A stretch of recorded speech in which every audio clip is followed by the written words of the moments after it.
स्वागत है आप सभी का हमारे साथ इस खास वीडियो में, जिसमें हम बात करने जा रहे हैं नवंबर के महीने में धनु राशि का क्या हाल रहने वाला है। मंथली प्रेडिक्शन धनु राशि धनु लगन के लिए कैसा रहेगा ये महीना इनके लिए। देखिए यहाँ पर जो शुक्र की स्थिति बनी हुई है वो आपके लिए बहुत ही अच्छी है। शुक्र लाभ भाव में बैठ के स्वग्रही होके सीधे आपके पंचम को देख रहे हैं, तो यहाँ पर आपकी लव लाइफ सुधरने वाली है और रिश्ते भी सुधरने वाले हैं। लाभ के बड़े योग बने हुए हैं, कैसे ये हम आपको बताएंगे। इससे पहले हम आपका चार्ट देखते हैं। देखिए मंगल और बुध आपके 12th हाउस में है। मंगल भी पूरे ही समय वृश्चिक राशि में रहेंगे, स्थिति भी बेहतर है। राहु और जो केतु की स्थिति है, राहु आपके 3rd हाउस में बने हुए हैं, केतु आपके भाग्य में है। गुरु जो आपके खुद के लॉर्ड है उच्च के होकर अष्टम में है, और शनि की ढैया आप पर चल रही है। शनि आपके 4th हाउस में है, तो कहीं ना कहीं कोई ना कोई काम हो सकता है। रेनोवेशन के योग बने हुए हैं। लेकिन यहाँ सबसे पहले हम बात करेंगे आपके स्वास्थ्य की। देखिए जब भी हम स्वास्थ्य की बात करते हैं तो आपके 1st हाउस को देखते हैं, चाहे हम बात करें साप्ताहिक राशिफल की या मंथली की या ईयरली की।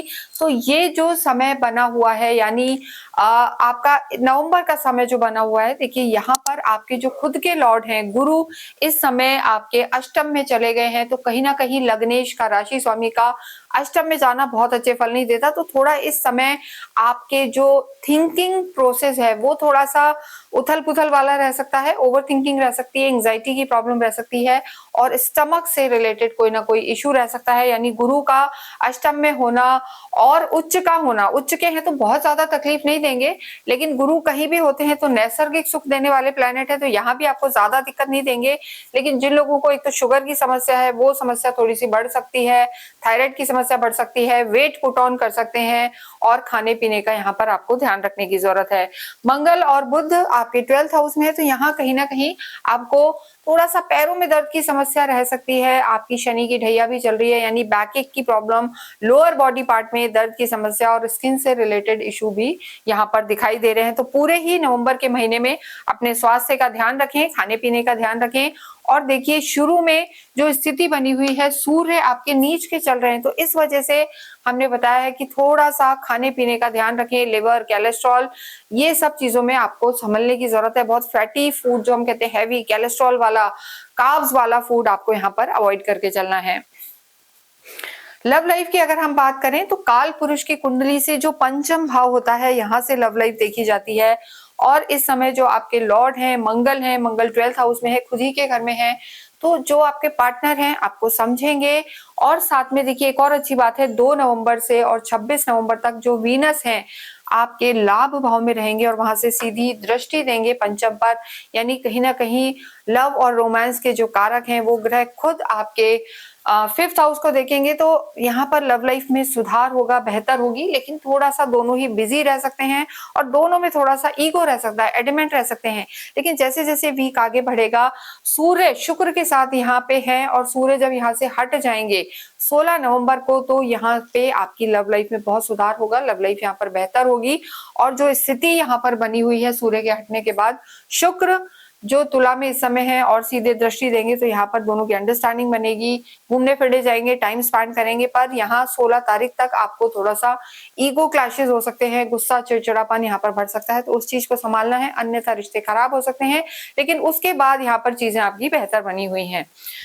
वैवाहिक जीवन की जब हम बात करते हैं तो देखिए वैवाहिक जीवन की जब बात करेंगे तो 7th हाउस को देखा जाता है। 1st हाउस जातक का, नेटिव का, खुद का होता है। 7th हाउस आपके जो पार्टनर है उनका है, यहाँ के लॉर्ड बुध है, और बुध भी इस समय 12वें घर में चल रहे हैं, मंगल के साथ है। मंगल का 12वें घर में होना मंगल दोष भी बना देता है, तो मंगल दोष है, आपके खुद के प्लैनेट बुध भी वहां पर है, तो ऐसे में डिस्टेंस रिलेशनशिप रह सकता है। यानी वैवाहिक जीवन में हो सकता है एक दूसरे को बहुत समय ना मिले, टाइम ना मिले, दूरियां थोड़ी सी रह सकती हैं क्योंकि बिजी रह सकते हैं, ये एक बहुत बड़ा रीजन है। और इसके अलावा मंगल का होना कभी कभी दोनों में अग्नि तत्व बढ़ा देता है, फायर एलिमेंट बढ़ाता है, तो इसके कारण थोड़ा सा आर्ग्यूमेंट्स की संभावना हो सकती है। लैक ऑफ अंडरस्टैंडिंग आप फील कर सकते हैं, आपको लगेगा मैं इतना एफर्ट कर रहा हूँ या कर रही हूँ, फिर भी रिश्तों में थोड़ी सी खटास है। तो उस चीज को बहुत ज्यादा दिल पे ना लें और चीजों को संभाल के चलें, तो यहाँ पर रिश्ते ठीक रहेंगे। मंगल दोष के बहुत निवारण होते हैं, लेकिन देखिए मंगल दोष के साथ कुंडली में ग्रहों की स्थिति कैसी है ये बहुत देखना जरूरी है। और शनि की ढैया भी चल रही है, तो शनि की जब ढैया होती है, शनि आपके सुख भाव में ही बैठे हैं, तो यहाँ पर शनि का होना कहीं ना कहीं देखिए रेनोवेशन हो सकते हैं, घर में सुख समृद्धि बढ़ सकती है, लग्जरी बढ़ सकती है, लेकिन रिश्तों में थोड़ा सा एक तनाव यहाँ पर देखा जा सकता है। और जब भी शनि की ढैया होती है या शनि की महादशा है या 7.5 है, तो आपकी खुद की कुंडली में शनि की स्थिति कैसी है ये देखना बहुत जरूरी है। अगर वहां शनि पीड़ित है, शत्रु घर में है, 6, 8वें 12वें में है, तो थोड़ा सा मानसिक तनाव आपके वैवाहिक जीवन में बढ़ सकता है, स्वास्थ्य में भी थोड़ी दिक्कत आ सकती है और ओवर थिंकिंग की समस्या रह सकती है।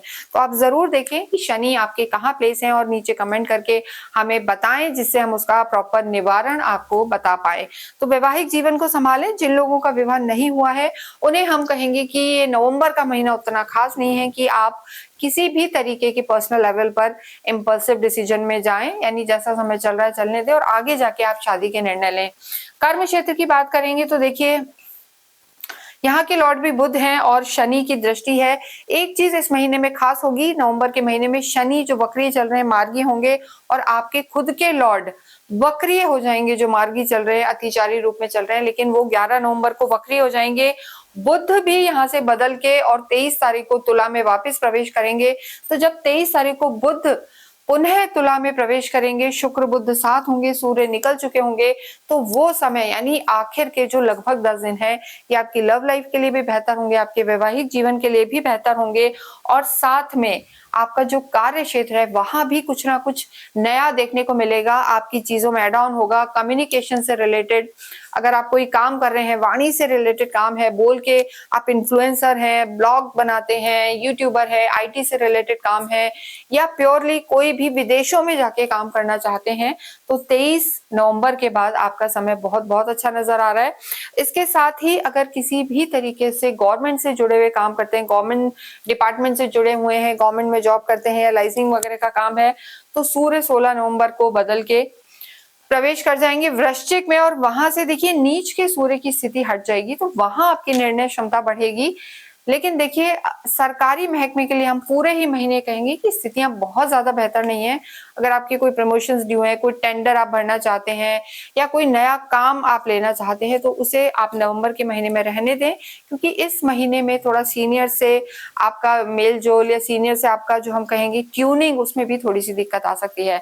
तो कार्य की दृष्टि से समय ठीक है, सरकारी महकमे को छोड़ के बिजनेस प्योरली आप अच्छा करेंगे।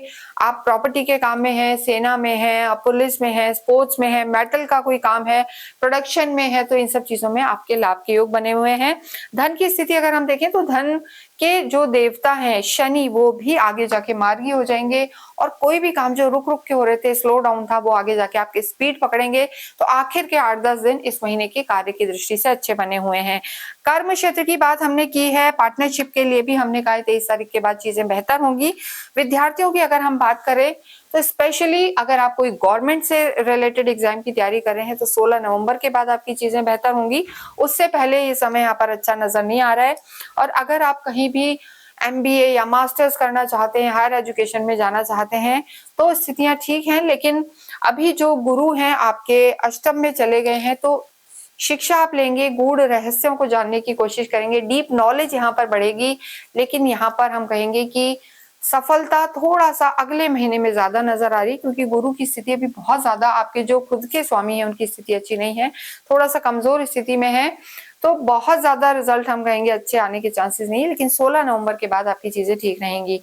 आपके भाग्य और अध्यात्म की बात करें तो आध्यात्मिक तो आप होते हैं, आध्यात्मिक जो लॉर्ड हैं गुरु वही आपके लॉर्ड हैं और इस समय वो बैठे हैं अष्टम में, यानी जहां से आप गूढ़ रहस्य जानते हैं, नॉलेज लेते हैं, अकल के प्रति आपका इंटरेस्ट बढ़ेगा, तो आध्यात्मिक आप रहेंगे और अध्यात्म के प्रति आपकी रुचि भी बढ़ेगी। और यहाँ से बैठ के गुरु सीधे आपके दूसरे भाव को भी देखेंगे और यहाँ से बैठ के जो देखिए स्थिति 12th हाउस पर भी रहेगी, तो धर्म यहाँ पर बढ़ेगा, दान पुण्य आप करेंगे, चैरिटी आप करेंगे और कहीं ना कहीं आपका मन गौशाला के लिए दान करना, वृद्धाश्रम में दान करना, ये सब भी रहेगा।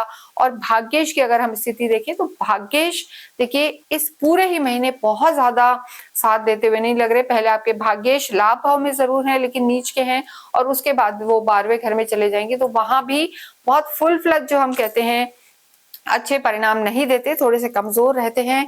कोई भी ग्रह हो, चाहे वो त्रिकोण का स्वामी हो या केंद्र का हो, 6, 8वें 12वें में जब भी आता है तो बहुत अच्छे परिणाम नहीं देता। लेकिन हाँ 16 तारीख के बाद भाग्य आपका थोड़ा थोड़ा साथ देता हुआ नजर आ रहा है। केतु का यहाँ होना सडन चेंजेस आपके करियर में, आपके रिश्तों में ला सकता है। इसलिए जितना हो अपने बड़ों की सुने, मेंटोर्स की सुने और अपने इष्ट के जो है मंत्र जाप वगैरह करते रहें, गुरु की माने। ये महीना अगर आप इस तरीके से चलते हैं तो आपके लिए लाभकारी होगा। अवश्य ही गौशाला में जाके दान पुण्य करें, स्ट्रीट डॉग को फीड करें क्योंकि आपकी ढैया भी चल रही है। हनुमान चालीसा का पाठ करना आपके लिए अच्छा रहेगा। ओम शम शनिश्चराय नमः का जाप भी करें। शनिवार के दिन शनि मंदिर जाएं और पीपल के पेड़ में आप अवश्य ही शनिवार के दिन मीठा जल चढ़ाएं। इससे आपके लिए लाभ के योग बनेंगे। और जो आपके लॉर्ड हैं उनका बीज मंत्र ओम ग्राम ग्रीम ग्रॉम सा गुरुवे नमः का जाप आप करते रहें। इसके साथ ही आप गुरुवार के दिन यानी थर्सडे के दिन आप गाय को अवश्य ही रोटी पर गुड़ रख के खिलाएं। इससे आपके रिश्तों में भी मिठास बनी रहेगी। इसके साथ ही इस वीडियो को हम विराम देते हैं। कमेंट बॉक्स में आप ओम नमो भगवते वासुदेवाय लिखें।